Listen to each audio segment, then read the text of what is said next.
Anyway, it's Sharing of the Mindsets with Daryl King. And I have my good friend, Ryan Hodge. Ryan's a legend to me in my books. He's a real estate broker and a mindset coach, and he's one of the most respected voices in the country. Ryan made waves early in his career with over 200 transactions in just his first 2.5 years. Imagine that. 200 transactions in 2.5 years. Imagine. That's what you call how you build an award-winning team. So he launched his own brokerage model, and he coaches agents across North America. He's helped countless professionals grow thriving, purpose-driven business, and he walks the talk. So in today's episode, we're going to be diving into navigating and surviving this marketplace, a game plan for growth. If you're feeling the pressure of today's shifting market, this conversation is packed with the strategies, mind shifts, and world advice you need to stay focused and move forward. So let's get right into it, and let's everybody give Ryan a big hand. Come on, let's have a big hand. Come on, guys, let's be a little louder than that. Right? Too kind. Thank you so much, Daryl, and everybody that's doing this. It's an honor to connect with all of you, and anytime I get to spend some time with the King, is a great honor and pleasure for sure. So I had the honor going out there and speaking out at his place. So next time I'm going to make you come in here when I don't know what the weather, but it is so much better. We got you here. So let's go have a great day. So he owns a company in London. They're very successful. They're independent. And, as I have and he has, we've gone through the school of hard knocks, right? And how you learn, you have to make mistakes. You have to have failures. And unless you're making mistakes and failure every single day, you cannot succeed. So you need to look for failure, and you need to listen to get the no's to get to the yeses. Yeah. So the first thing I want to talk about is the biggest mindset barrier agents are facing right now and how they can then overcome them, Ryan. What do you tell your guys there? Because everybody has the same thing. Tariffs, all the political. We had the most amount of snow that we had in years.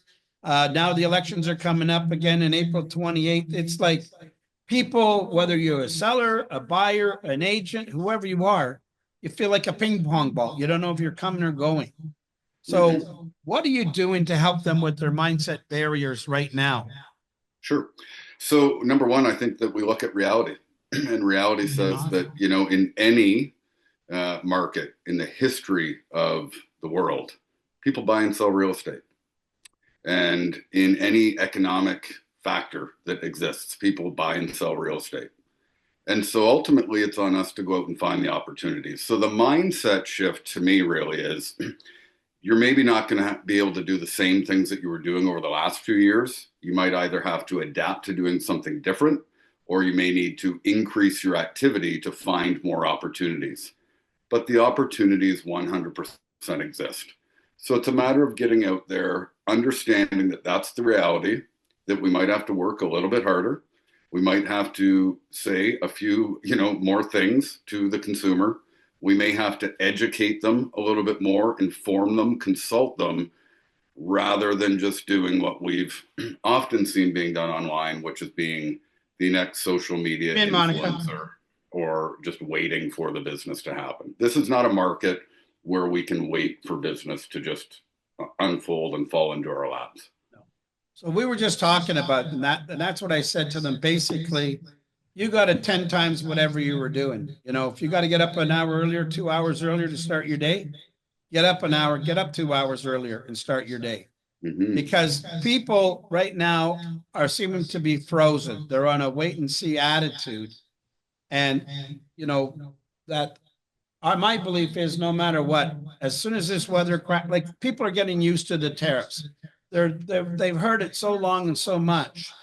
And at the end of the day, they'll be less than what they're talking about. Instead of 25%, they might end up at 5 or 6%. I just watched Benjamin Tao yesterday. And, so it's just some things that we have to overcome and move forward. And, the elections, well, we already had the provincial elections, and now we're going to have a new prime minister. So the good thing is that's April 28th. That'll be over very quickly. Before we know it, it's all over, and we'll move from there. So the markets and people will adjust from there. The snow, pretty much, we're gone. So all the major things that have set things back for the first 3 months is going to disappear. So that's why you have to do your work now consistently. So how do you personally stay grounded and focused during this market shift? Like, we're leaders and we can get caught up into the noise and all of that. So what are you doing to keep yourself focused during this market time? Well, I think I follow four pillars of productivity, really. And the first one always comes to personal and professional foundation. So personal, am I solid? Am I doing the work that I need to do on myself to navigate in any market or any life situation? Professional, do I have a clear target in mind? Do I know how to get there?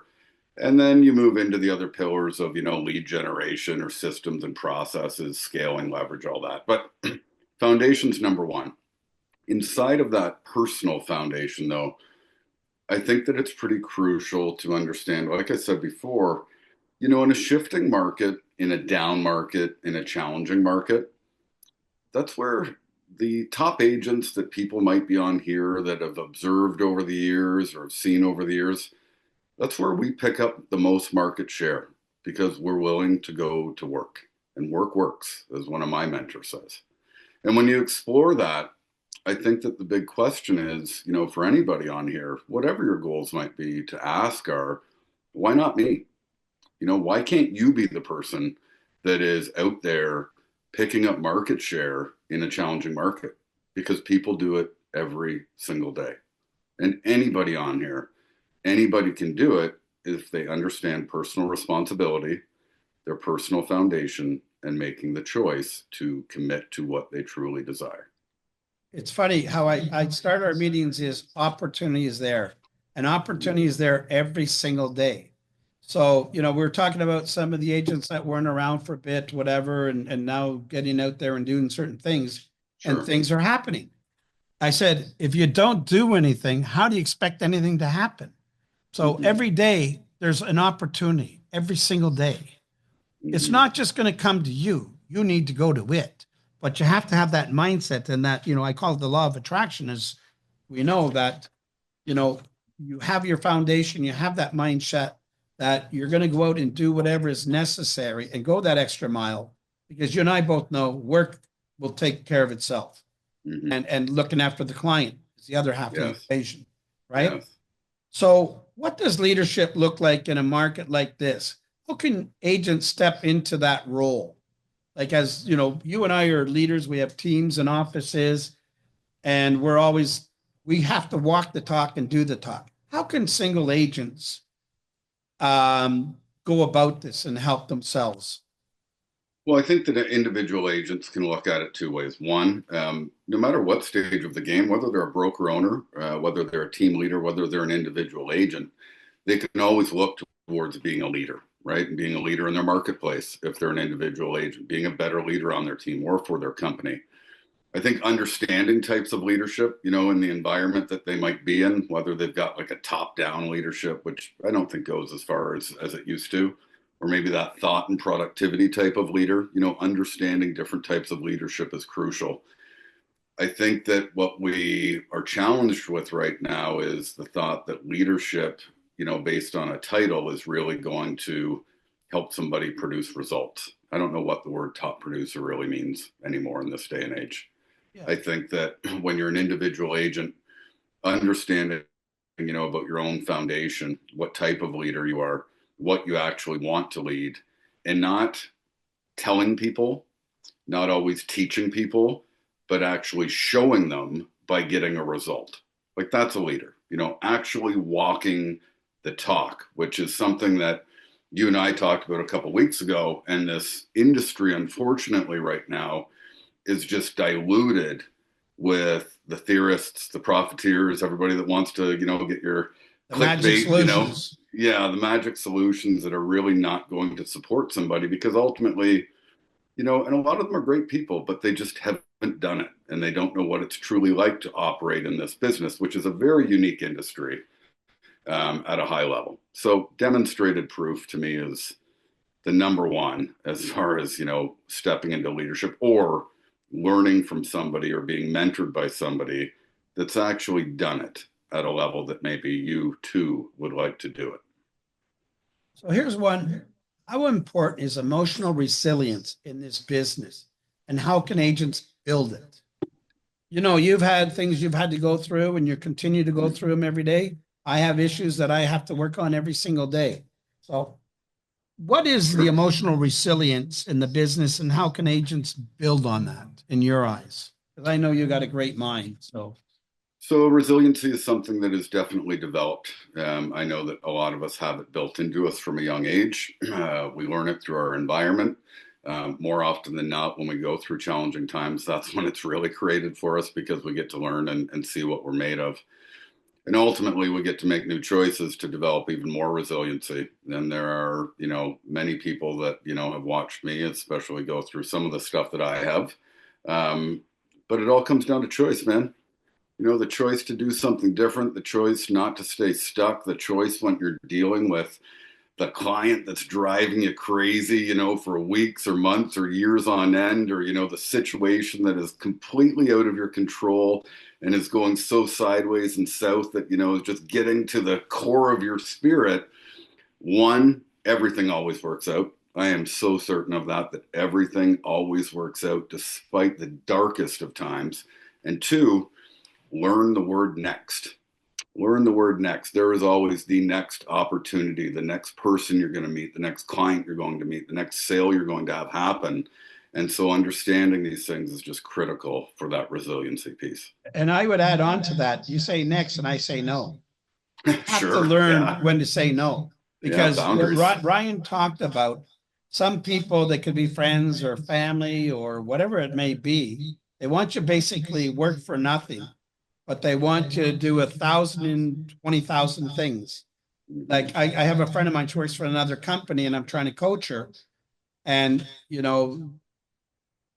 those people call her 20 times a day. They want this. They're not allowing showings in. They say, no, they got to come this. And they got so many restrictions and they're not helping themselves.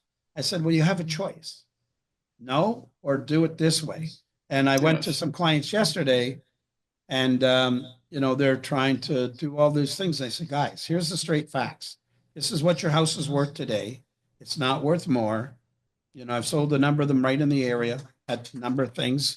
And I said, if you want to help yourself, you can do this. If you don't want to help yourself, then don't do that. And everybody has that choice. So next, no, whatever it may be. But really, it's educating them and finding out, is our internet connections, is how can you or I help them? And that's why I always look at, how can I be the solution to your problem?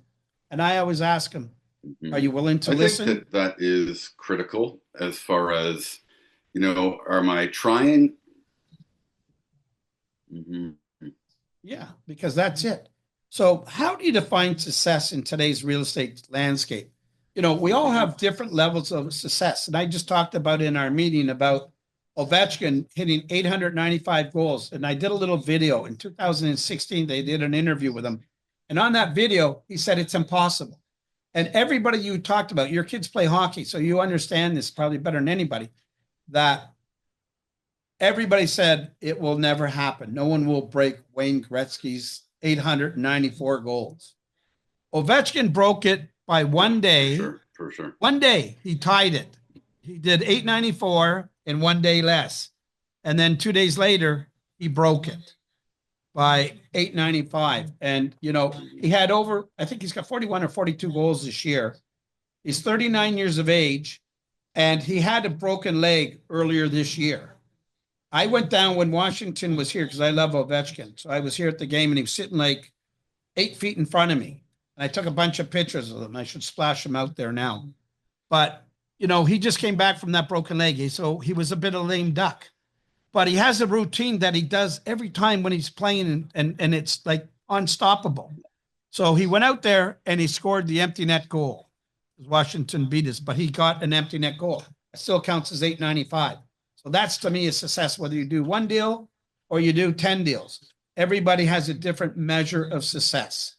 And he just did the impossible, making it possible. And the funny thing is, Sidney Crosby also just broke a Wayne Gretzky thing. two of those guys started at the same time, and two of them broke impossible things. So take the IM out of there, and it's possible. Correct? Sure. That's success. 39 years of age, he did it. Well, I think that when I think that when you look at that as well, you know, how did he do it? One goal at a time, right? It's like one sale at a time, one brick at a time. Just keep doing the next right thing right. You know, and that's how it happens. It's not instant like everybody. One door, one phone call, one email, what's going on in the going media. up every day, right? So market strategy and business growth. How should agents approach lead generation differently in a shifting market, or should they do the same thing? So if they have a lead, how should they approach it? So in this market, one, consultation wins versus selling, right? We are all in the sales business. We are all in a for-profit business. We all want to earn an income by our sales. But if you look around and you just see the messaging that's buy with me, sell with me, you know, just sold. Hey, I do some of that too. But ultimately, how do I bring more value to the consumer than my competition? How do I differentiate the conversation than my competition is saying? Probably the same message, but how do I say it differently? How do I consult by bringing my audience value so that people naturally enroll to me, whether it's lead generation through a cold call, if they're door knocking, if they're, you know, buying leads, if it's their database. Differentiation and consultation will win all day long in this market. So important, because if you're going to try and give them a hard sell, I mean, because everybody's so uncertain today, it's about, no matter what, the population is going to grow in Canada this year. There's still not enough housing. A lot of projects have been put on hold during this time. So we're going to end up having a shortage eventually. So the opportunity is right there for, if, and I sold someone the other day, they're in a smaller house and they want to go to a bigger house. I said, this is like a 12 for you right now, because right now prices have slid down a bit. There's more inventory. If you can sell your property for this much money and then go buy something this much, the slide is not as great. But if the market gets hot, you get a little more here, but they increase more than you. So you've lost that. So that's why you have to inform these clients that this is the best opportunity. Rates have come down. Sure. They're going to come down some more. So it's about explaining this. Yeah, we know we're going to go through a bit of a tariffs, but they're not going to be as bad as we're going to have to deal with them every day. It's going to be a new thing in life. You know, gas prices have come down. The carbon tax disappeared. I seen gas at 115. When's the last time I seen gas at 115? So that means your housing bills are going down, right? Same thing. Yes. Well, and I think that when you explore that, like I said, any market in the history of, you know, organized real estate, let's just go back 100 years. You've always got stuff going on. Economy, interest rates, whatever, wars, people buy and sell real estate. How can I be the person that's going to find the opportunities to help people buy and sell real estate? And that's a simple mantra. And if I want more, I have to create more opportunities. I have to take some action if I want a result. If I want massive action, massive results, I got to take massive amounts of action. And that's just the way it goes. Teach them that it's not the short term, it's the long term. When you're playing the short game, for sure, you could lose. But if you're playing the long game, the long game wins. So investors buying and selling, look at the long game, guys. And listen, if they just think, like, look at the stocks are being battered. Mm-hmm. So, but they don't mean anything unless you go sell them. That's right. Will they rebound back? They're going to rebound back. But, you know, right now people panic and they get rid of them. You know, it's when you're in panic, you can't even think. So you be the calming force. Keep everybody calm and everything together. Yes, so what should agents be doing to build long-term business growth right now? I think it's the greatest opportunity right now. So what's your thoughts on that? Building that long-term, building relationships. Oh, focus on communication. Take a note from communication that happened in real estate 10, 15 years ago versus today.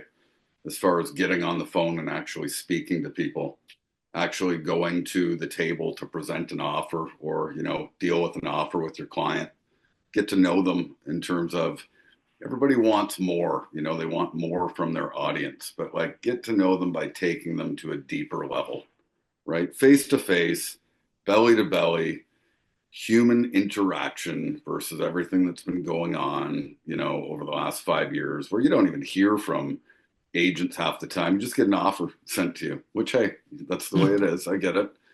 But those that are taking more action to communicate at a higher level, to do different things, to engage with their people, like human to human, those are the relationships that are going to last, the client situations that people will remember when you're actually not only the hero for getting their house sold, but when they, popped a bottle of champagne with you or, shed a tear because they were leaving their home or, all the things that, we've kind of lost a little bit of.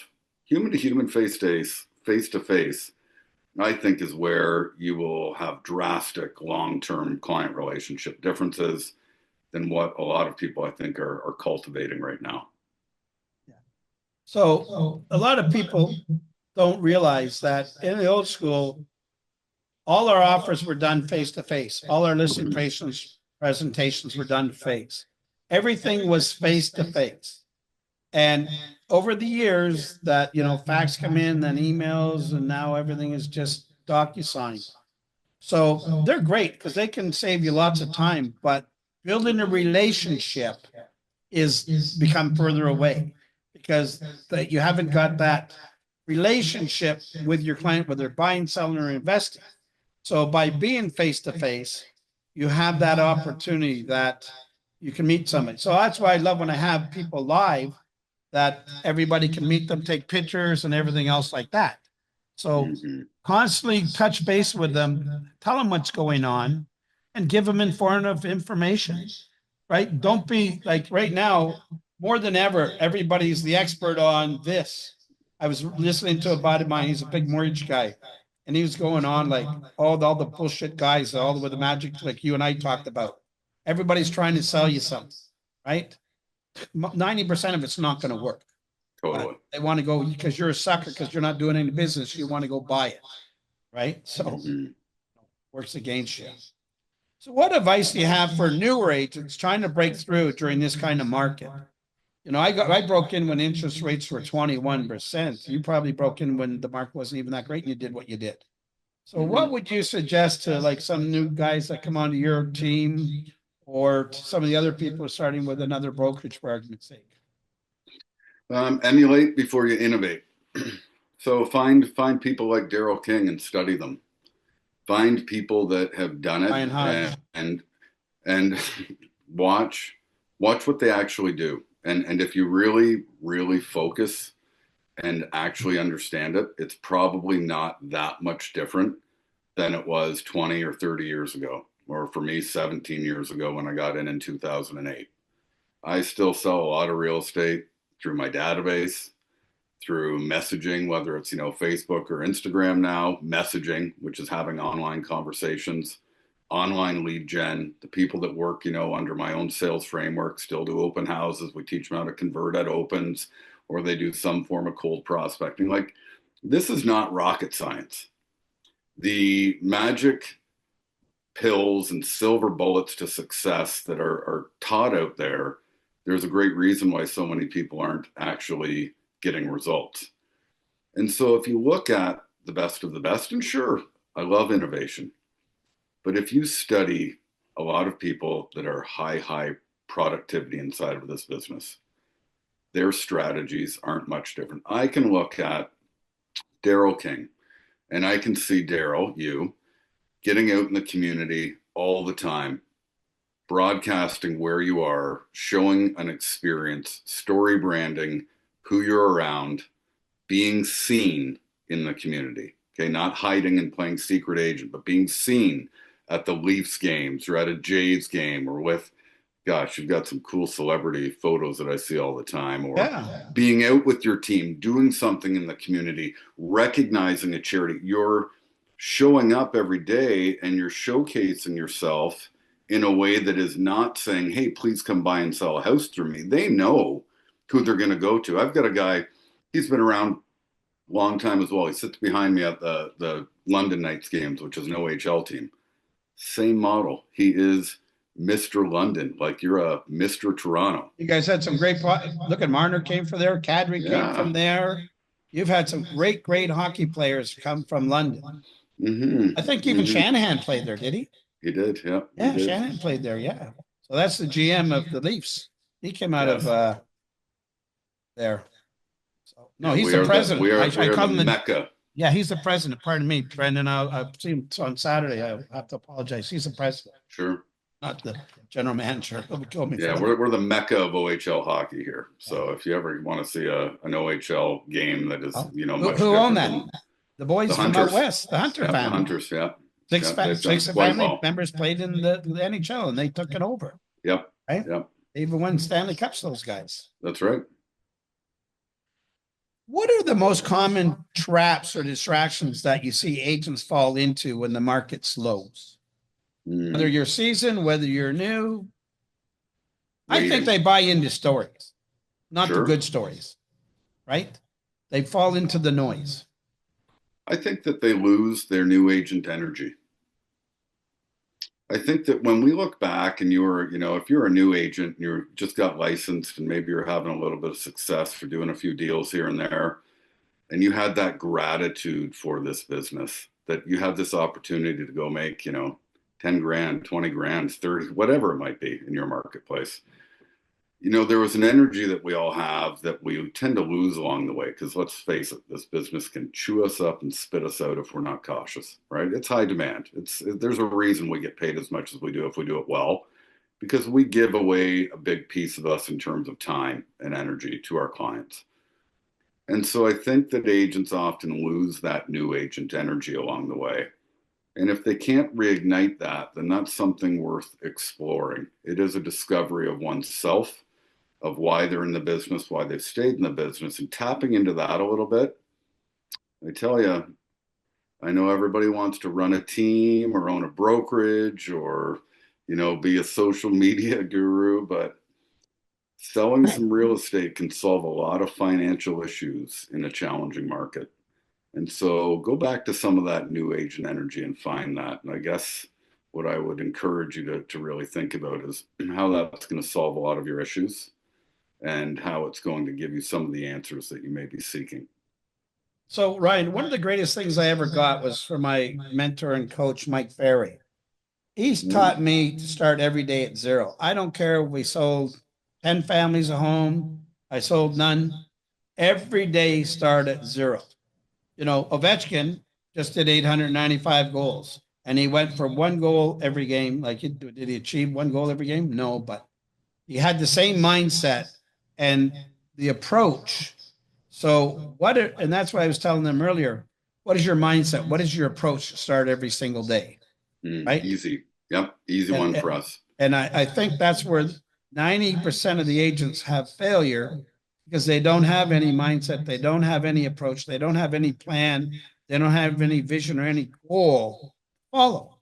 You just fly by the seat of their pants. And you know what that does? For sure. Nothing. So I think that when you explore that, everybody should have an income goal. It's amazing. I've spoken to thousands of agents, and I've whether it's Zoom or in person, whether it's in Ontario or New York, wherever, I often ask, do you have an actual income goal or, some kind of financial goal? Most say no. So there's obviously some stuff to unpack there. But if you really look at this and what is our mindset, so Sandra, my spouse, and I, we made a decision a number of years ago for our own mantra, and it's simple, and it can apply to sales too. How do I wake up each and every day and help somebody? How do I wake up each and every day and help somebody? I got to help myself first, right? I got to do the things that I know that I need to do to bring the best version of me to an experience. I've certainly gotten off track with that one in the past. But how do I wake up each and every day and help somebody, whether it's a member of our company, whether it's one of our clients, and we've got big goals, you know, but we attach to the process of helping people of a path of service, a path of, you know, living in purpose and on purpose. Results come. Attached to the process, detached from the outcome. In other words, focus on the activities, not the results. But if you don't have a mindset behind that goal that is different than how do I wake up each and day and sell somebody each and every day and sell somebody something, pretty transactional. You might have results for a while. I've been there, lived it, wrote the book. But at some point, that ship sinks. And you wake up and you can sell 100 homes a year or a couple hundred homes a year, or you can build a company to 100 agents. And if you don't have that life of service or path of service or whatever your purpose is, whether it's community, church, charity, family, whatever, success does not equal fulfillment. It's just a toxic mimic for what, you know, a lot of people consider fulfillment. And so find that success with a mindset like Daryl mentioned, you know, how do I wake up each and every day and, you know, help somebody or deliver some value or do something of contribution versus just that transactional side that, you know, in the hustle and grind society, I think is a little overwhelming right now too.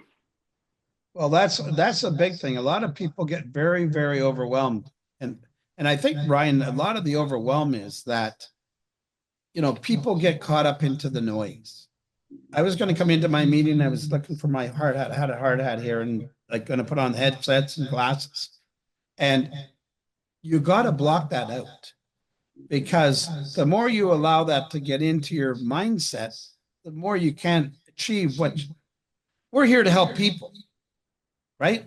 And if our mindset is not strong, how are we going to help them? So I see, you know, what are the opportunities that people in this market exist for agents that might be overlooking? As you and I both know, this is the best opportunity for strong teams or strong agents to grow their business and help more people, because a lot of people are not doing anything. They're just frozen. You know, fear, I think, is the greatest thing for most people, the unknown and fear. So most people are living in fear and the unknown. But guess what? We know that Trump's already done his boom. I'm in here. I'm taking on the world. He wants to make, as far as I'm concerned, he wants to drive all the stocks down because the United States is in a lot of debt. So the lower that stocks come, then the central banks have to decrease the borrowing costs that can reduce their debts, right? So I think that's part of it. He's a smart guy. He knows exactly what he's after. So people think he's just thumping and bumping. He has a game plan in place, him and his leaderships or whatever. They have a clear focus. You know, I was watching Benjamin Tao last night. Uh, you know, to me, he's one of the best economists, at least in Canada. And he said, you know, there's going to be a bit of noise. You know, is the market going to go crazy? But no, he said it'll adjust. And you know, it's not going to be the 25. We probably have to sell at 6 or 7%, but it's just going to be a way of life. You know, when Biden was in there, he kicked out more people in the States than Trump has, but nobody made that noise. They just don't realize it. You know, he tells it the way it is. So if they can just realize people are going to do something, if you can be the calming force to that, there's a great opportunity to get your clients in a better position, help more clients out. You know, that's what we always say. We can say we're number one, but we always focus and say we're number two because the clients are number one. So how do you recommend agents structure their days for maximum productivity? So what do you tell your guys what they should be doing for maximum productivity in the daytime? Great question, often asked. I think that I'm going to approach this from the perspective that a lot of people talk about time management. I think a lot of people that talk about time management don't necessarily get how this business really operates. You know, it's nice to time block and have this structure to one's day and develop these perfect days, but quite frankly, they don't exist. Okay. The necessity for us to remain fluid at times to go take care of a client or to deal with an offer that's going to pull us away from our family and going to have us make some sacrifices is 100% a certainty. So to think that you're going to block off every 15, 30 minutes of your day perfectly, I'm sorry, it doesn't work that way, especially the busier that you get. You can get people involved, you can get some leverage through other staff or technology or team, but if you're still operating, your time has to remain fluid. So I structure my day being more ritualistic in nature versus routine. Rituals versus routine. So rituals, easy one. Wake up super early, do the things that you know you need to do, whether that's meditation, going for a walk, reading a non-business related book, a workout, water, whatever. Get that stuff done first. That way you've got that covered. And number two, I don't care if it's at 8:30 a.m., at noon, at 7 p.m. in the evening. I don't care if it's Monday to Friday or break it up and do it some on the weekend. 1 to 2 hours a day, 5 days a week, non-negotiable business cultivation. Get on the phone, get in front of people, whatever it is for you, however you've determined that you're going to operate your business, face to face, belly to belly, voice to voice, not behind a screen, cultivating new business. If you do that, and I have helped hundreds of agents inside the company and out, anybody that's ever given an hour or two a day, 5 days a week, you write your ticket from an income perspective. But so few will do it because they get so caught up in what I call the cycle of real estate. You get an idea, maybe it's an idea you get from, a Mike Ferry seminar or a Daryl King presentation or whatever, and you do the idea. And guess what? That idea works because you're learning from somebody that's actually doing it or done it, and that delivers a result in terms of a client. But along the way, you get too busy, caught up with the client, you stop doing the thing that worked in the first place, and you go back to zero and have to restart. The challenge with what Daryl mentioned in terms of the distraction that is going on. So now the distraction, I call it the law of distraction. The law of distraction has people looking for everything different than what they actually know that works. You know that if you door knock or cold call or work leads or learn a dialogue or do enough opens or cultivate your database, you know, and we know that all of those things are proven over decades of empirical data in this business to work. But I'm going to become the next YouTube star and sell 100 homes through YouTube. And I see it broadcast, but I've never seen anybody that's actually proven it. And so finding those things to do that actually work, that are proven and predictable. Okay, proven and predictable is a necessity. 1 to 2 hours a day, 5 days a week. You give me anybody that does that, I'll show you the next agent that does 100 deals in a year. Hear what Ryan said, guys? Non-negotiable. Non-negotiable. Mm-hmm. So if you're going to block out any time, that 2 to 3 hours every day needs to be purpose-driven. Listen, I would set up a day, but I always made sure those 3 hours that I was going to do were non-negotiable. In the morning when you have more energy, this is when I always did it. You were probably trained the same, because as we go later in the day, we have more distractions, more things happen. So that's why you try and go to the gym in the morning, because you have time to do it and your brain is there. So that's right. Non-negotiable. If you're not doing it, nothing's happening. Listen, if I just got up, stayed at home all day, never made a call or didn't do anything, how long do you think I'd stay in the business? Even with a great database, eventually, unless I'm touching base with them, it'll be on someone else's database. For sure. Because everybody knows a real estate agent today. The good thing is, with this market changing, a lot of those people are getting out, right? So that's the right side. Opportunity knocks. Opportunity knocks for that right now. Your competition, if you've been in the business for 1 year or up to 15 years, I'm going to say that your competition right now is at the all-time weakest place in terms of work ethic, in terms of knowing where they're going and what they need to do, you have a massive opportunity to take some action and get results, like massive. And so this is prime time for those that want to commit to some activity that works to go out there and create some serious market share. It's there. It's there for sure. So the non-negotiable was a perfect, because that was the next question I was asking. I love that. Non-negotiable. So how can agents improve? And I think you really answered that, their time management while juggling prospecting, marketing, client service. Because you and I both know as we get busier, so I got no business and I can prospect 2, 3, 4, 5 hours. And then maybe I'm getting a listing and I got to do preparation. So then I stop what should be non-negotiable and I do stuff that I shouldn't be doing. It's like working out, that if I only go once, twice, 3 times, nothing's going to be, no results. But if you do it every day, you become the master of your domain. That's right. And so just make sure you do the non-negotiable every day. And then if you got a listing or whatever, then you can do all that stuff later. So put first thing first, that non-negotiable, and go do it nonstop. Mm-hmm. And bring them value. Always, always, always bring value to them, because don't try and sell them something. Bring value to them. Yeah. Because everybody's trying to sell them something, right? What tech or tools do you think agents should double down in 2025? Are you guys using anything that you would say is great, or just normal stuff that we've always been doing? I'm using right now Follow Up Boss as my CRM. That's a common question. I like Follow Up Boss because of the integration with online leads.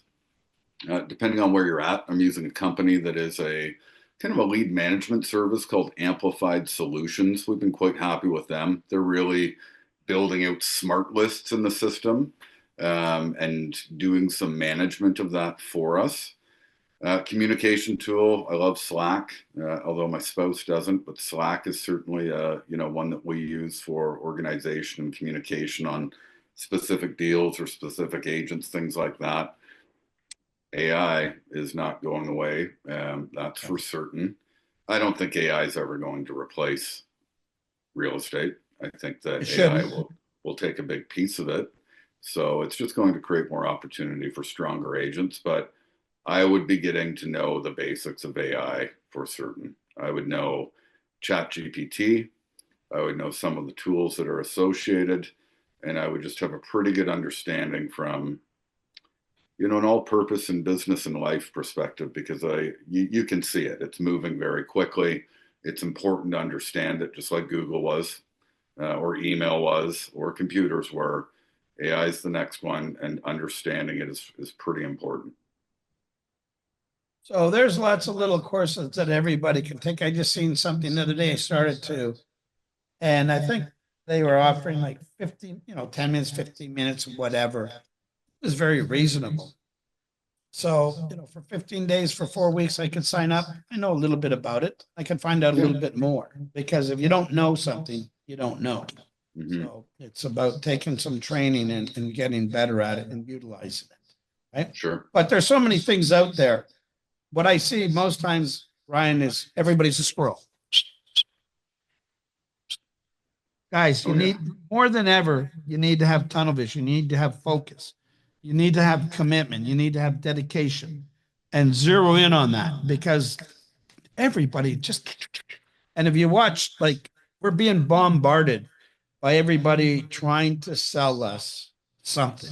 Like, as the market is slower, more people have got the magic pill, the magic solution. It's not magic. And a lot of it may work, but you're going to spend a lot of money to maybe get a little bit. Where if you narrow down your focus and do that non-negotiable, you'll do more business. For certain. Right? When business slows, how do you stay proactive instead of react? So we know the market is slowed. I mean, I don't know how the London market's reacting, but I know, for us, 28 and 28 and 23% in the last 3 months. So the price has come down a bit, but the sales have really slowed down a lot. Mm-hmm. How is the London market doing, and how do you keep that mindset going to be proactive instead of RIA? So similar, similar in terms of, what is going on in the market. Certainly a slowdown, a bit more of a buyer's market. We're in 5 different markets in Southwestern Ontario, similar across the board. And what I would say is that when anything happens that is completely out of my control, I'm not going to change the economy. I'm not going to change, pricing of real estate. All I can control is my activity. So how do I wake up each and every day, bring a better version of me to the table? And how do I go to bed at night saying I did anything and everything I could to generate what I wanted to do in terms of business, or what I wanted to do in terms of creating something in my life? And so that's just a knowing, right? And if anybody says they do that perfectly every day, they're full of shit. But ultimately, when you know that you've given it your all, and I mean activity, because I've got agents that, did 6 figures last month in a down market, right? Like an individual agent doing that kind of volume is pretty good. Yeah, pretty good. Pretty awesome. And in our price point, of an average of 620 grand here is our house average. That's a fair bit of business. It's a lot. But then you have a lot of agents that have done 0, right? And so what I know is that if I sit down, call my database, do a certain amount of opens, if I buy some leads and I convert those leads and make calls inside of my CRM, if I were to go cold call or door knock or whatever, if I did that 5 days a week for 2 hours a day, I'm going to get a sale, and I'm going to get one rather quickly. But how many agents just won't do that? How many agents won't commit to 2 hours a day, 5 days a week? What I'm saying right now, almost 90%. Yeah, for sure. For sure. Like it's just, we can't rely on what we did in the past. It's not to say that, what got us success isn't going to bring us more success, but we need to inspect it, examine it, what's working, what's not. We need to double down on certain activities or triple down on certain activities, abandon some of the stuff that maybe isn't working.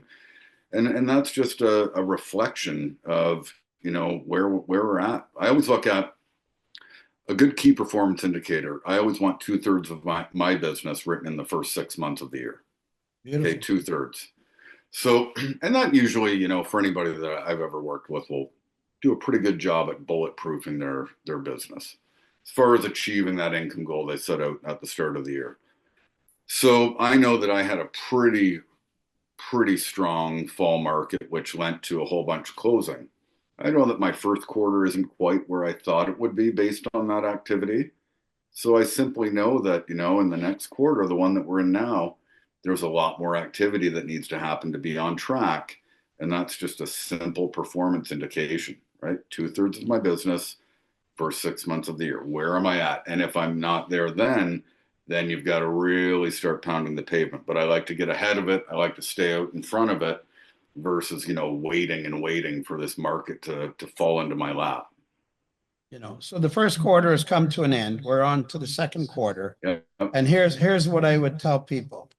It does not matter how slowly you go, as long as you do not stop. If you look at the rabbit and the turtle, the rabbit ran real fast, but the turtle was consistent. That's right. So as long as you enter the race and get into the race and continue to nonstop doing something, you're going to win. Mm-hmm. But you got to have a starting point. And this, Ryan, as you know, and I know, that so many people are just, they get feared out and they disappear. They're at home, wherever they may be, they're going shopping, whatever, but they're not doing what they're supposed to be doing. Yeah. And you either run the day or the day runs you. And that's from our good buddy, Jim Rohn, right? You either got to run the day or the day runs you. You have to make that choice. So the choice is yours in the morning. You're going to run the day or it's going to run you. That's going to run the day, right? Every day is a new beginning. So take a deep breath, start over, start fresh, start from zero. Yes, sir. So how do you create a strong culture and a sense of accountability within your office there, right? Like I think you run a pretty solid firm, and I know that some of the trials and tribulations you've gone to You had a partner, you bought him out, you've taken over the company on your own. I'm sure there's lots of big brands that are trying to take over your company, but you continue to see your own way and continue to grow, and your agents are becoming more successful and taking more dominance in the marketplace. How do you create that culture? So true. Lots of ups and downs We're all going to have ups and downs. If you inside don't of think Own you It. are, right? Yeah. Especially now, more people will change in this marketplace, offices, places, because they're not doing anything and they want to blame the office versus looking in the mirror and saying, what did I actually do? They weren't doing what they were supposed to be doing. And I see that all the time. Someone's doing 80% of something else outside of real estate. They could do so much better in real estate. They focus 100% on that one thing, but they spend 80% of their time doing outside squirrels and only a little bit of this. And then so they blame, the brand that they're with. Okay, now they're going to go do another brand, but same result's going to happen. Nothing. Right? Yeah, for sure. So to answer your question, lots of ups and downs inside of owning a company. Lots of challenges, lots of mistakes. Hopefully, I've learned from them. I believe that I have. I'm sure that I'll make more. Um, I hope you make more. I hope you make more, my friend. If we're not making mistakes, we're not learning. And that's the truth. For sure. Years ago, inside the company, I noticed that strong company, I mean, we grew to close to 100 agents in 3 years. Wow. In a small market, right? A market at that time, which was about 1,500 agents, give or take. Ooh. And so one of the most highly productive per agent production, that was always, the goal. But I noticed that there was a bit of a fractured culture. 2 different leaders. Obviously, we had our divide. I bought the company. My spouse got involved, who really... That's the best thing that happened to you. For sure. Real end to the company. Yeah. And she's a broker of record now, and in terms of that, the family style culture. So bringing people together, bringing that kind of value. We never really had that. When I started, it was here's how to sell 100 homes a year and do it this way and do it that way. And, it shifted from my mindset being more of that like top down, here it is, to more of that thought leadership, trying to meet people where they're at and then supporting them from there in all aspects of what we do, to infusing it with Sandra's family style leadership. I think that cultural piece, I mean, there's always options. There's lots of options. I've got people that, reach out to me all the time about, rebrand or doing this or doing that. We prefer to remain independent, like a true independent. And, we're going to do our own rev share and do our own, model of expansion that, we look to do. We're about to welcome a small brokerage of our own, actually, that's coming into the company. Beautiful. And so some of us just want to avoid some of the noise. And I mean, I have outstanding relationships with people at all brands, a long, long list of great friendships that I have within the RE/MAX network. Well, all brands. Listen, me and you have been knowing each other for years. You can pick up the phone anytime and talk to me. I'm there, and vice versa. So building relationships is one of the most important things you're going to do. It doesn't matter what company they're with, because you're all in this together. Everybody. That's what you all have to understand. Collaborate with each and everybody. The agent that you're doing an offer with, guys, make it work. Don't sit there and butt heads like, billy goats. No. No. The stuff you see online too is just, the brand wars and this and that. I mean, I see it. I mean, there's a good chance that, some of the leaders, in some of these organizations, what they say to other realtors, or if they've got a big downline and they're hammering on somebody that doesn't, or vice versa. I find that repulsive. So I probably wouldn't go in that direction, just from a cultural perspective. But when you look at it, there's value in all of them. There's a fit for everybody. And no matter where you hang your hat, you've got an opportunity to go out and do something really great inside of this unlimited opportunity for business called real estate. And so just go do it, but it's not the brand. It's not your, leader. It's not your friends at the brokerage. It's not the people on your team.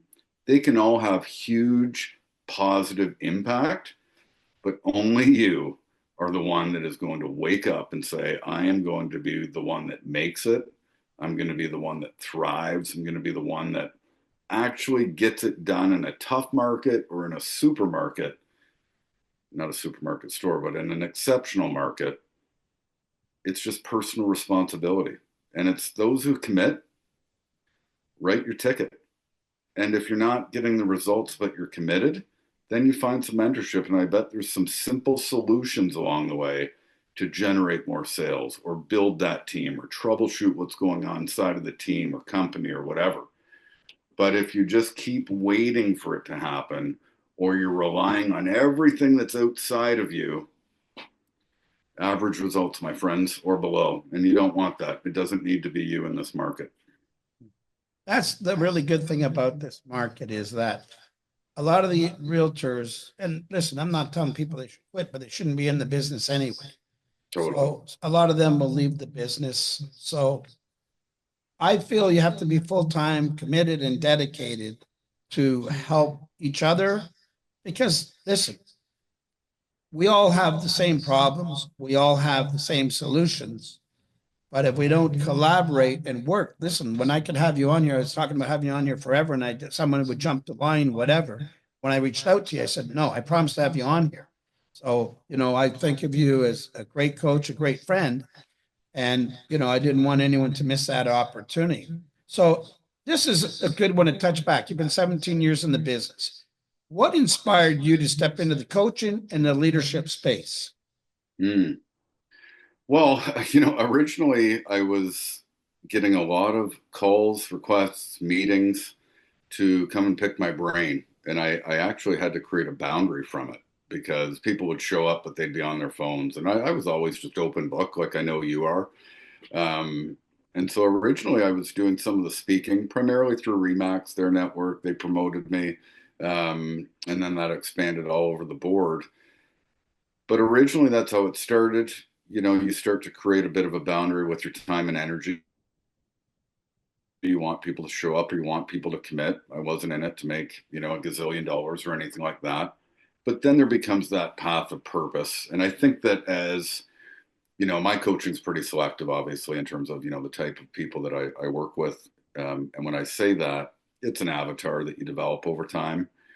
I can teach people how to sell more real estate all day long in any market. I can, just like you can show somebody how to sell 100 homes in any market. And Daryl, I know that you can do that as great as anybody because I've heard you and I know that you've done it. But when I, wrote my book and when I put myself out there with some of those personal matters, challenges, situations that I guess brought forth a little more transparency, your avatar tends to change. So you start to find people in this business, especially because real estate we're a unique breed of individuals and success can breed a lot of other things. That's for sure. My avatar changed to get a lot of people, that were kind of coming into my coaching realm that not only wanted to, find some success in business, but also, uncover some of the other things that may be getting in the way of that happiness and freedom piece. It's easy to get led astray. Like, a dog that smells a rabbit or a bird, where do they go? Chase after it. They can run right into a traffic, just not paying attention. So you always have to have your wit. And especially today, I think safety is important, collaboration and being accountable. And, one thing we didn't talk about is being accountable. Mm-hmm. And I think people that are successful have to be accountable. If you're not accountable for your actions, you're not going to have success. Like you look at any great, if you're an airline pilot or if you work for an accounting firm, or you work for a lawyer firm, everybody has to be accountable. You work for a hockey team or a basketball team or a baseball team, all the people have to be accountable to the coaches, the general manager, and the president of the company. Mm-hmm. So accountability is because, hey, I want to make a lot of money and I don't want to listen to anybody. So their accountability is not there. So I'm just going to ask one question, and then I'm going to do a little answering question period because we're just coming up to the 2:00. Yep. So what keeps you personally motivated after all these years? You've done great as an individual agent, and now you run a very successful office with some great people on your team, and you've got a lot of great friends in the industry across North America. So what triggers you to be motivated and stay in the business? Well, I don't know any other business that provides the opportunity to create happiness and freedom the way that real estate does. I certainly didn't, even though I graduated from university, there was no PhD on my wall that School got of me Hard Knocks, baby. School of Hard doctor Knocks. money, right? This business can be the best business in the world. It can be the worst business in the world. And I think that took me a long time to figure it out. And it's actually pretty recent. I did my black belt in karate. Where's LaDan? She's a second degree black belt. One of the girls that works with us, one of the girls that's singing about it, I think she's a third degree. I got a black belt also. And I got it on right now. So I started with the kids, and it was a commitment that I made. And I did martial arts as a kid as well. And I never saw it through. So the initial commitment was, we're going to go till we get black belt. And I've got 3 boys. All 3 of them stopped. So there was no way dad was going to stop, right? And along the way, I began to enjoy it more and more and commit further. And when you go into your final year to get that black belt, your intensity and frequency of how much you need to commit to it certainly amplifies. But when you get there and you actually achieve it, which is a great accomplishment. Oh, it is, definitely. You truly recognize that you have never arrived. A black belt is just somebody that's considered one that has mastered some of the basics. And what I learned very quickly, especially, I'm heading for 50 now. I go on to, Instagram, and I look at some of these, we call them katas in karate. So like a pattern. I watch, people that are tournament style black belt, Olympic kata champions. You will always be learning and never truly master anything, in my perspective. And so I think that that's part of the answer to your question, that you can always be learning. I'm never going to arrive. I don't think I'm ever going to get this thing perfect. I just want to keep doing better. And I enjoy it. You got to love it. You've got to love real estate. I watch people that talk about these massive downlines, and they've created great things, or these teams, and they talk about, let me show you how to build a downline, or, this team, so that you don't have to sell real estate. And I've lived that. And I have certainly had some challenges becoming too transactional inside of that, and lost some clients. Why wouldn't I want to go sell a little bit of real estate? Whether I'm a broker owner, whether I'm a team leader, I don't compete directly with our agents, but I still enjoy this thing. And I enjoy getting in the trenches. I believe it makes me a better leader to get out there and, see what's going on in the marketplace, see what our agents are going through. There's a lot of client prototypes or client avatars that I don't work with the same way that I used to 12, 15 years ago. But I want to be in the trenches with our people, and I want to understand truly what they're going through. And as a leader, you get in the mix, you're going to see very quickly that it might be different than 10, 12 years ago. So I think that's where, the people that work with you have a really, really super opportunity to learn from somebody that's done it at this just, legendary level, and still does it, and still contributes the way that you do to the industry and all the people around you and everybody else. Because like I said, we never arrive. I want to keep contributing, keep, showing up, and I still enjoy it. And I love how you said that.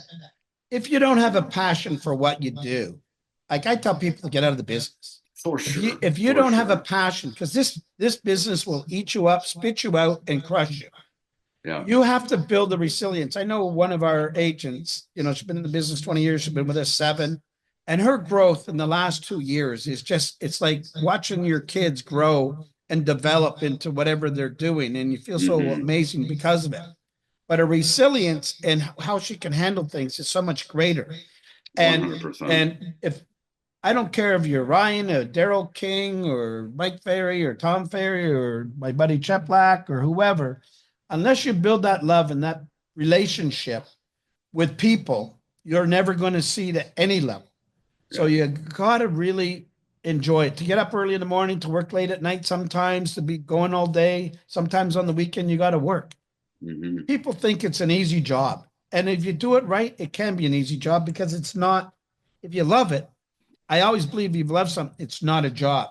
But if you Mm-hmm. don't like something, it's like you're stressed out, it's full of work, and you can't do it. And people can notice that. I was No. just talking about a salesperson. They work for a financial company and they want them to do 2 transactions before the end of April, or they're going to get rid of them. And they've been around for years, but times the markets change and they're just so they're not being who they need to be successful. Mm-hmm. For So sure. um having that passion, starting every day, like, and just embracing it. And one of the things that probably you and me both did when we were younger, we competed against everybody. Oh yeah. So we got our ego in the way. The biggest thing that you can have in your failure is an ego. And what the other thing I learned about ego is scratch out the E and just put GO, go. That's right. I don't That's right. compete with anybody. I don't care what the next person does 10,000 families, 100 families, one family. I don't compete with anybody. I Mm-hmm. compete about myself to be better than I was yesterday. Yeah. I have every year I need to improve in 20%, whatever. I've lost some weight because during COVID, I got a sweet tooth and being home alone, just so, I put on an extra 20, 25 pounds. Now I've lost it. And it's a job and a commitment to keep it off. But it's Mm-hmm. not about anybody else. It's about myself, how I feel, how I look, right? How I present myself. So, Mm-hmm. you know, don't compete with anybody. Just be better than you were yesterday. Every day, look to be learning something. There isn't a day that doesn't go by. I showed him something by our good buddy Richard Robbins today, and he just had this thing about the marketing stuff. And it was terrific for today's conversation with everybody because he believes that the market is going to recover. It's not going to go crazy. And just the points that he said. So Mm-hmm. I'd sooner listen to him, who's a good friend and he's a good friend of yours, than listen to someone said, "Oh, this market shit and it's never going to be any Totally. good." Right? For Be sure. careful on who you listen to. I Yeah. listen to you all day. I listen to some of these other great friends we have across North America because they have something they're going to share. And the one thing about leadership, you can ask him, Ryan, myself, or some of these other people I just spoke about. They're more than willing to share it. It's an open book. It's full transparency. There's no Mm-hmm. secret in this business. You have to give yourself full out. So while we still have time here, I want to first of all thank you, Ryan. You're amazing. I'm so happy that you come on today. Pleasure. And I want to see if we got a few minutes to give some people the questions that they may want to ask. So if you're online, you got any questions you want to ask or anybody here in front of us, I always believe you should always have a question and no question is stupid because if you don't know it, your question probably answers it for everybody. So who's got a question that's here in the room that would like to ask Ryan or myself? Anybody? Come on. Ars, I'm going to start with you. You have a question. And Daniel, come on. You have a question. Don't be shy. Come on up here, right? Hi. So you get them out of their shell, right? They're not used to coming So my to question, or whatever. so my question is, what kind of lead generator would you recommend? Because I know you were saying you use a couple. Which one would you recommend? Battery's running low. So I've used most. I use a company called Selling Tools, which is a former realtor out of Ontario. He has a product, and that's Selling Tools with a Z, which I would say that is comparable to a number of other, products. I think it's finding one that feels good and looks good to you. I like the cost of it. He's a friend of mine, long-term relationship there. So I look to generate, through Google and Facebook, specific amount of leads that is going to allow me to determine a specific conversion rate. And ultimately, that should result in a certain amount of sales each year. Little things that you can do. And what we talked about earlier is the non-negotiables. You guys do 2 to 3 hours every single day. I was taught this. I mean, I did it even before I was taught it because I didn't know any, but I had 5 hours non-negotiable. But the 2 to 3 hours non-negotiable. If you do that every single day, you will be a success. It's Yeah, it's impossible not to.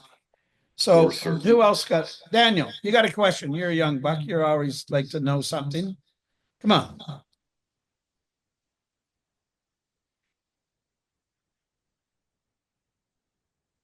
We got to record it. We'll come back to that. This is all recorded. Everybody will have a copy of the recording. And I'm happy to come back and do some Q&A or come down in person sometime too, my friend. Come up here, big guy.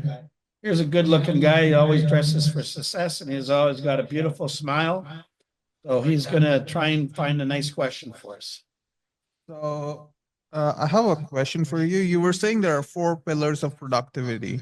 First one is personal, second one is professional, third one just mentioned it was lead generation. What is the fourth one? So I will go back to this. Okay, there's 4 pillars: foundation, personal, and professional. That's 1. Okay. Number 2 is predictable business cultivation. So in other words, lead generation is proven and predictable. Number 3, back-end systems and processes. Number 4, leverage. Okay, so your personal and professional foundation, those have to be rock solid. Picking the things that you're going to do that actually work. And if you do a certain amount of activity, you should get a certain amount of results. Number 3, back-end systems and processes. That could be your content, could be your social, could be your CRM, it could be your communication channels, it could be all that stuff. And then leverage, right? Human beings and technology, which allow you to keep the 3 vital signs of real estate alive and well: setting appointments, conducting appointments, negotiating contracts. Most people try and bypass to 2, 3, or 4 without getting number 1 down. And when they do that, they build a business that's literally built on like a house of cards or quicksand. All right. Thank you so much. Great question, by the way. So who else has a question? I know one of you guys has a question here. Guys. Daryl, you mind if I ask a question? Daryl? Of course, I want you to. That's why I'm asking. Good to know. Honestly, it's for the both of you. In terms of cultivating leads, door knocking to open houses.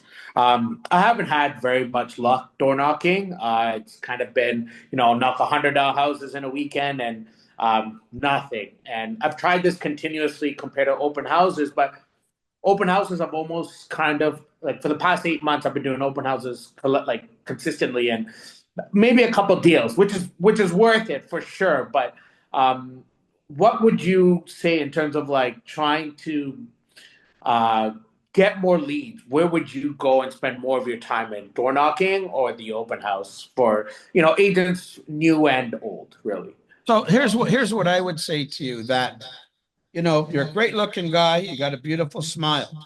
The problem is when you show up at someone's door, you have a big beard, and I'm not knocking your beard, but do they know who you are? I make my guys, they have to wear Leonards.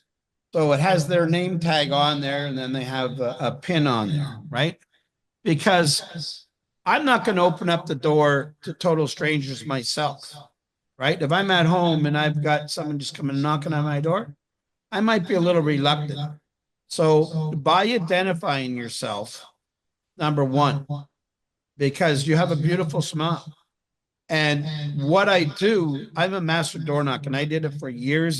To me, it's the number 1 way. And then people don't like it, but exercise, as Ryan talked about, having that face-to-face contact. And I think open houses, some people say no, no, no, but I'll tell you what else are you going to do in some of these markets? So, maybe wear a nice name tag and identify yourself. And when you knock on the door, step back, right? Because a lot of people, what I see is they go to the door and they're up like this, up against the glass, and they're sitting there. And if I'm a seller in that house, I'm not going to answer that door, right? Mm-hmm. So there's an art of door knocking. If you're ever around the area, you want to call me up and I want to take some of my agents out, go door knocking by all means.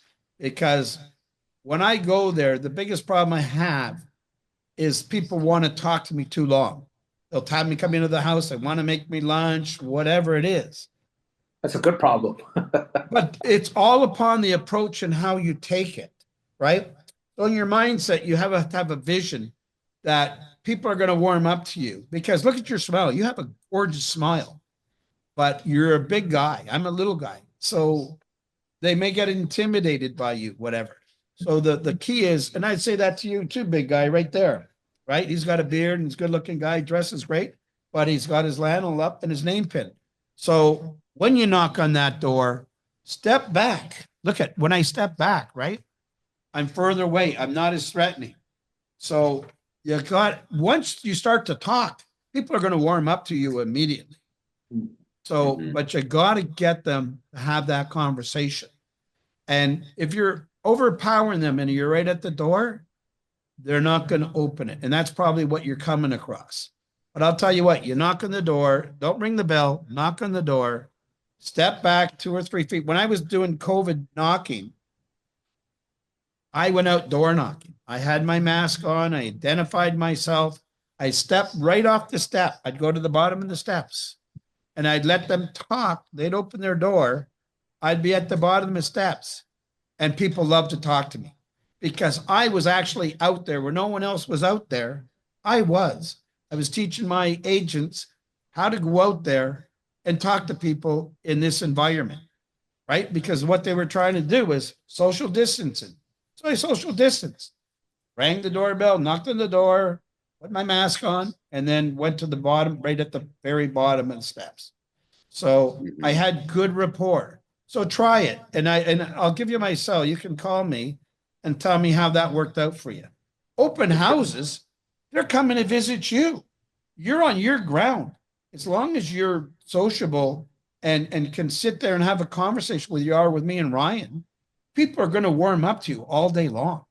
They're coming because they want to find information. It may be about that house, but it may be about another house, or they may be looking for an agent to sell a house. So you can do all three while you're there, but it's building the trust, having that rapport and that friendliness. And you got that gorgeous smile. Like, man, that warms them up right away. Now, Ryan might have something to say that he has something different. They're just a couple little points that I would make. So, Ryan? Love it. Sure. And I got a prelude. I've only got a few minutes because I've got to pick up the kid. So, okay. One, that's a great question. I think that what you want to look at is, am I targeting buyers or sellers, right? The opens are going to produce some buyers. Some of them will be sellers, but you're specifically targeting sellers when you're going door knocking. I would look at everything that Daryl said, and then I would also explore maybe what you're saying. Am I saying it the same as everybody else that shows up at a door to try and get somebody to sell their house, or am I bringing value to that household and saying it a little bit differently than my competition? Scott Gilmore asked in the chat, how often do I review goals? So Scott, we'll catch up for sure shortly. We're using a new program called EOS. So not overly new to us, but something that I know you and I haven't discussed, which is the Entrepreneurial Operating System. That takes you through a 10-year, 3-year, 1-year plan with everything that we do and that we're pointed in the same direction. We have what we call our 90-day rocks, which is kind of your 90-day goals. But we have a weekly group meeting where we're going through our measurables, which is like a full-blown scorecard. The book Traction by Gino Wickman. Traction is, and Gino's actually the son of Floyd Wickman, famous real estate trainer. But Gino wrote the book Traction and this whole series of programs based on EOS. It's really solid. And I see Melissa King taking notes there, so I can fill you in on EOS too, my friend. Your question was about, what's my message? One, wake up each and every day and help people at the highest level possible. And before I say the next, congratulations on your tremendous success.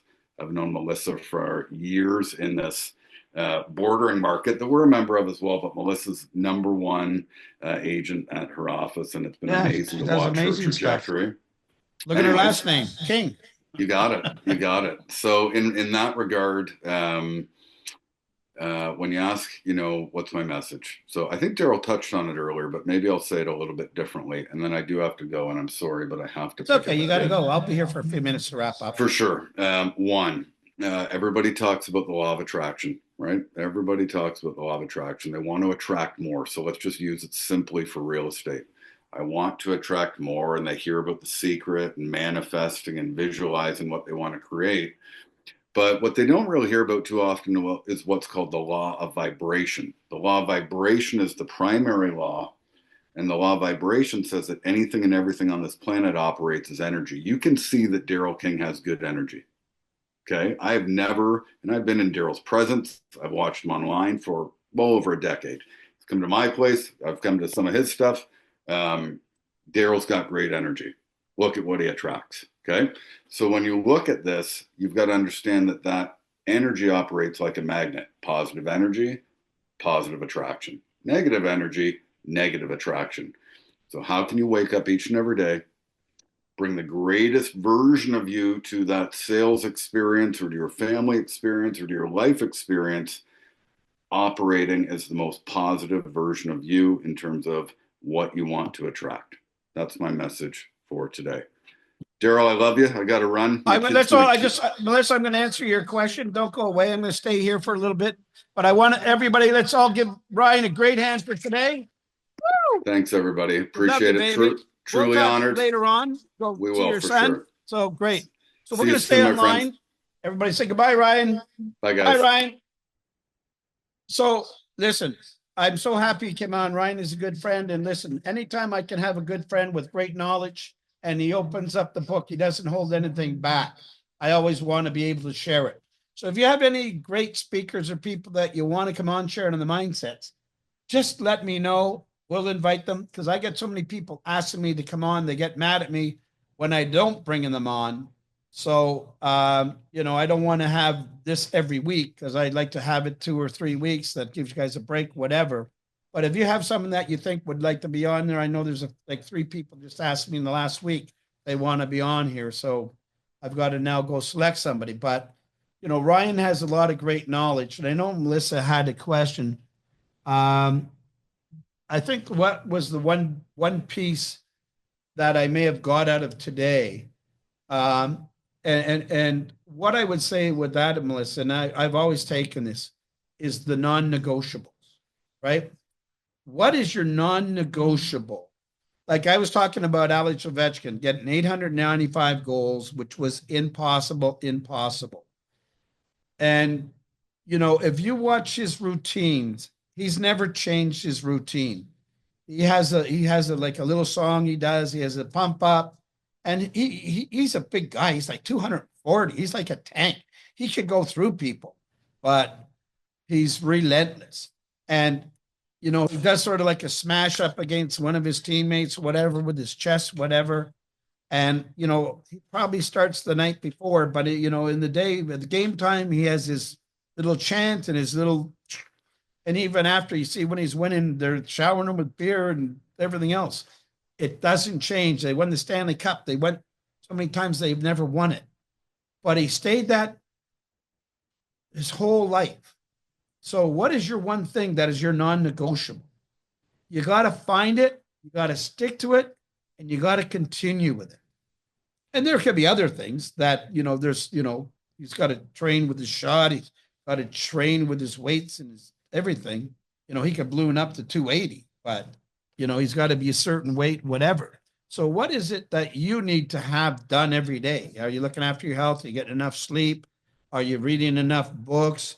Reading enough audios? I used to just read books, but in today's society, I watch so many little Zooms or videos, and every day I'm doing one of them, right? So some are good and some are boring, but you know, it's what you want to look for because you don't know what's going to show up. So, you know, like they said, I got my buddy Rich Robbins on there today and I thought it was priceless. So I shared it with the team in the morning before we had our sharing of the mindsets. So if you look for something, it will show up. You have to have that open mindset. You have to put it out there. What are you thinking about? What are you creating? You know, Ryan talked about having this positive. Any speaker that I've had in here that come in live, never mind on thing, they said they've never seen so much energy with myself or with the team being involved because that's what I portray. That's who I am. I mean, I'm an energetic buddy. I was a preemie. I came out early and I had full of energy. So what is your thing that, you know, we all have our different DNAs. What is it about you that is different? What can you bring to the table? And what is your non-negotiable? So, is there any other questions that anyone would like to ask before we wrap this up? Because I don't want to keep anybody around forever. So, questions? We got any? Amazing session. Thank you very much, Maria. Again, I want to thank Ryan for being here. I want to thank each and every one of you for giving up your valuable time because, you know, everybody has time and that's the only thing that we all have. And how we use it is important. So the fact that you showed up here, the fact that you participated and listened, I hope you got something out of this. If you want a copy of this, we'll send it to anybody that was here and even someone that missed it. We'll make sure they get it. And, oh, so I just seen something. So again, this is Daryl King. We're wrapping up. We just had my good buddy Ryan Hodge on here. He had to get off and go take his child somewhere. But to each and every one, I want to give you guys a big hand for being here. And we don't know who our next speaker is. I'll figure out the next couple of days. I've got a couple requests, but if you know someone that you might want to have on here, let me know and maybe we'll bring them on. So to the next Share in the Mindsets, I want to wish you a healthy and happy spring. Spring market is upon us. And I'm going to tell you right now, as this weather gets better, people are going to buy, people are going to sell, and people are going to invest. Yeah, there's a little uncertainty, but borrowing costs have come down. We've listened to all the tariffs. They're not going to be as bad as we thought they're going to be. We're all just going to make adjustments. Gas prices have come down. Interest rates are coming down. So it's people want bigger houses. They want smaller houses. Whatever reason, they're going to still make a move. It's your job to go find them. So be well. Take care. Till next time. This is Daryl King. All the best, everybody.